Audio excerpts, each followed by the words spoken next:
yerdagi yig'ilishimiz yana mana shu tadbirkorlik masalasida yig'ilib turgan ekanmiz. Bu bo'yicha kimda qanaqa tadbirkorlik yo'nalishida qanaqa muammolar bo'lsa, tushunmovchiliklar, masalalar bo'lsa, bizga hal qilamiz. Kimda qanday muammo bo'lsa, bilmay turib murojaat qilasizlar. Shunga qarab biz masalani iloji boricha yechimini tezroq hal qilishga harakat qilamiz. Hozirgi kunda Agrobank tizimida bir qancha tadbirkorlar uchun kredit turlari mavjud.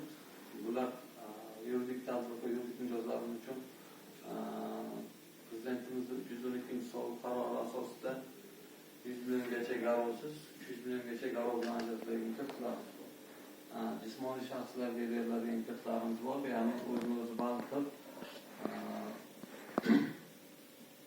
o'zini rasmiy ish daromadiga ega bo'lgandan keyin bizda 50 million, 17 million turlarimiz bor. Hozirgi kunda bizda Agrobankka 7 ta mahallada bitkazilgan, 7 ta mahallada jismoniy shaxslarni, ya'ni rasmiy daromadga ega bo'lmagan fuqarolarga kredit ajratib kelyapmiz. Shu bo'yicha tadbirkorlik masalalari bo'yicha kimda masalalar bo'lsa, bemalol murojaat qilishlar.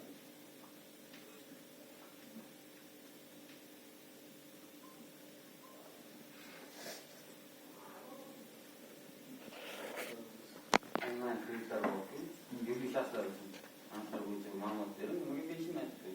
6 tadan 6 tagacha kerak, bunaqa hisoblanyapti kredit chiqishlari. 6 tadan 6 tagacha nimasi? 6 ta firma bilan oldi-sotdi qilgan bo'lish kerak. 6 ta firmadan tushgan bo'lish kerak, 6 ta firmaga chiqargan bo'lish kerak. Kamida ro'ysa deyapti. Onlayndan intersoniylar bo'lmayapti. Ne tartibi? O'sha tartib bo'yicha beriladi.